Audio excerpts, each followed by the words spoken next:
Hi everyone, welcome to my channel. আমি দোয়েল। তো আজকে আমি বানাবো ফ্রাইড রাইস। অনেকের কিন্তু ফ্রাইড রাইস একদমই ঝরঝরে হয় না। কিভাবে সঠিক মাপে চাল আর জলের পরিমাপ নিলে ফ্রাইড রাইস ঝরঝরে হবে সেটাই আজ আমি আপনাদের দেখাবো। ফ্রাইড রাইস বানাবার জন্য এখানে আমি এই চায়ের কাপের মাপ করে আমি 3.5 কাপ কিন্তু এই দেরাদুন রাইস নিয়ে নিয়েছি। এবার এটাকে আমি জল দিয়ে হালকা হাতে 3বার কিন্তু খুব ভালো করে ধুয়ে নেব। তারপর এটাকে জলে ভিজিয়ে আমি কিন্তু আধ ঘন্টার জন্য রেখে দেব। দেরাদুন রাইস সবসময় কিন্তু হালকা হাতে ধুতে হয়। একটু জোরে জোরে কচলালেই কিন্তু চালগুলো যেহেতু লম্বা ভেঙে যেতে পারে, তাই হালকা হাতে এগুলো আমি 2 থেকে 3বার খুব ভালো করে ধুয়ে নেব।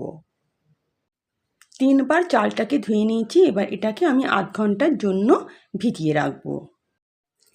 চালটাকে ভিজতে দিয়ে এদিকে আমি কিছু সবজি কেটে রেখেছি।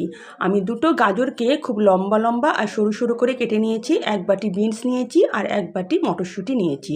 আপনারা চাইলে এখানে ক্যাপসিকামও ব্যবহার করতে পারেন। গ্যাস অন করে দিয়ে একটা ফ্রাইং প্যান বসিয়ে দিলাম। তার মধ্যে আমি 1 টেবিল চামচের মতন সাদা তেল নিয়ে নিলাম। তেল গরম হয়ে গেছে। এখন গাজরটা আর বিনসটাকে প্রথমে আমি একটু ভেজে নেব। এগুলো যখন একটু ভালো করে ভাজা হয়ে যাবে, তারপর শেষের দিকে আমি কিন্তু মটরশুঁটিটা দিয়ে একটু ভেজে নেব।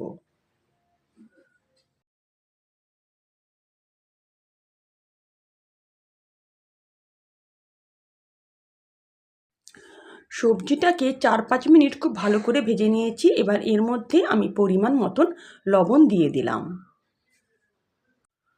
লবণ দিয়ে একটু নাড়াচাড়া করে নিয়েছি আর সবজিগুলো বেশ ভালোভাবে সেদ্ধ হয়ে গেছে। এখন এর মধ্যে আমি মটরশুঁটিটা দিয়ে দেব এবং মটরশুঁটিটাকে আমি 2 মিনিটের মতন ভেজে নেব। তারপর আমি গ্যাসের ফ্লেম বন্ধ করে দেব।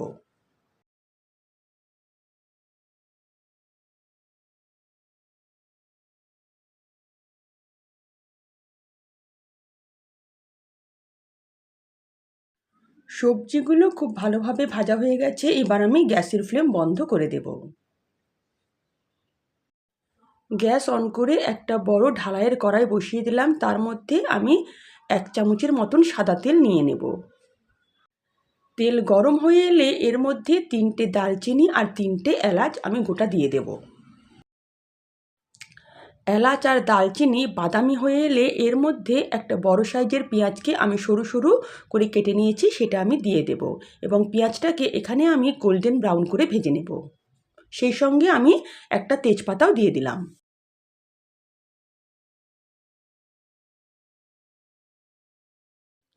পেঁয়াজটা বাদামি হয়ে এলে এর মধ্যে 1/2 চামচের মতন আমি আদা বাটা দিয়ে দেব এবং আদাটাকে একটু ভেজে নেব যাতে আদার যে কাঁচা গন্ধটা সেটা চলে যায়। পেঁয়াজ বাদামি হয়ে গেছে। এখন এর মধ্যে আমি এই চায়ের কাপের মাপ করে, মানে যে কাপে মাপ করে আমি চালটা মেজার করেছি সেই কাপের মাপ করে জলটাকেও আমি কিন্তু মেপে নেব। এখানে আমি 3.5 কাপ যেহেতু চাল দিয়েছিলাম, তাই জল দেব আমি 7 কাপ। একদম পারফেক্ট মেজারমেন্ট, তাহলে কিন্তু পোলাও কিন্তু একদম পারফেক্ট হবে আর ঝরঝরে হবে। তাহলে এখানে মেপে মেপে আমি কিন্তু 7 কাপ জল দিয়ে দিচ্ছি।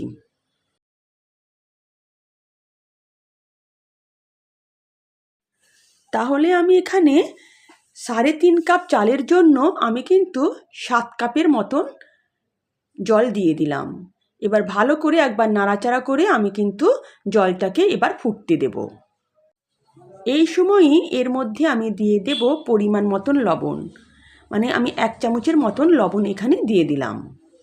নাড়াচাড়া করে এবার আমি ফুটতে দেব।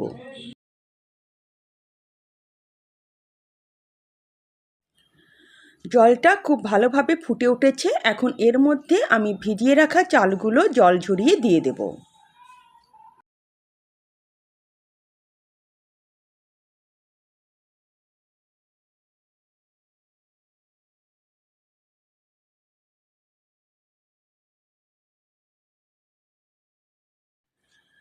চালগুলো আমি ঢেলে দিয়েছি। এবার একবার হাতা দিয়ে নেড়ে দেব। তারপর আমি 5 মিনিটের মতন হাই ফ্লেমে কিন্তু এটাকে ফুটিয়ে নেব। তারপর কিন্তু গ্যাসের ফ্লেম আমি লো করে দেব।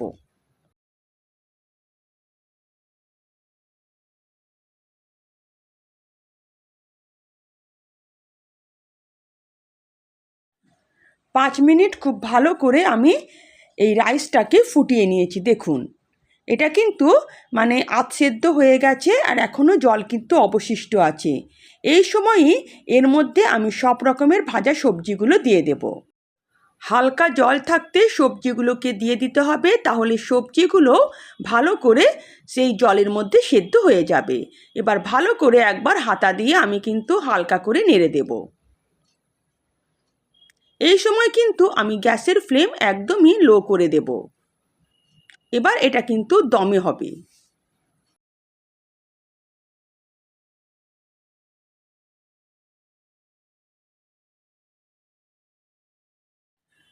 দেখুন এখনও কিন্তু অনেকটাই জল আছে। এবার লো ফ্লেমে এই জলটাকে আস্তে আস্তে ফুটতে দিতে হবে, যতক্ষণ না এটা পুরো শুকনো ঝরঝরে হয়ে যায়। 7 থেকে 8 মিনিট এভাবে লো ফ্লেমে কিন্তু আমি রাইসটাকে কুক করে নিয়েছি। এখন এর মধ্যে আমি 1 চামচের মতন চিনি দিয়ে দেব এবং চিনিটাকে ভালো করে হালকা হাতে একবার আমি নেড়ে দেব। দেখুন না হলে কিন্তু রাইসগুলো এবার ভেঙে যাবে।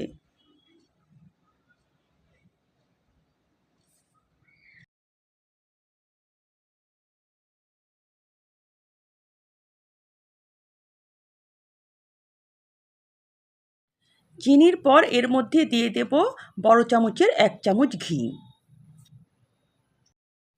ঘি দিয়ে আরও একবার নাড়াচাড়া করে দেব যাতে ঘিটা সব দিকে সমানভাবে ছড়িয়ে যায়। এখনও কিন্তু এর মধ্যে হালকা জল কিন্তু অবশিষ্ট আছে, তাই এটাকে লো ফ্লেমে এখনও কিন্তু আমাকে একটু দমে রেখে দিতে হবে।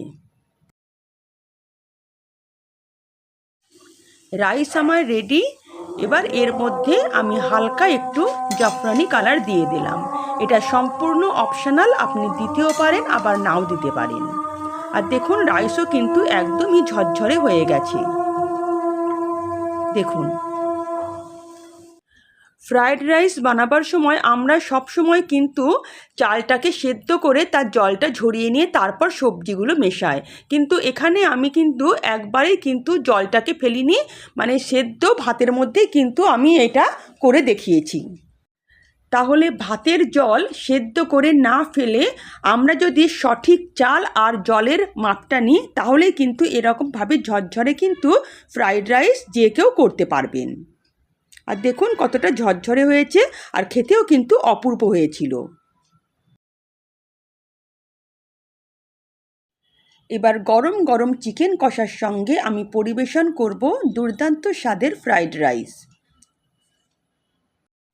যদি আমার রেসিপি আপনাদের ভালো লেগে থাকে তো প্লিজ আমার চ্যানেলকে সাবস্ক্রাইব করবেন আর পাশে থাকা বেল আইকনও প্রেস করবেন, যাতে নিত্য নতুন রান্নার নোটিফিকেশান সবার আগে আপনাদের কাছে পৌঁছে যায়।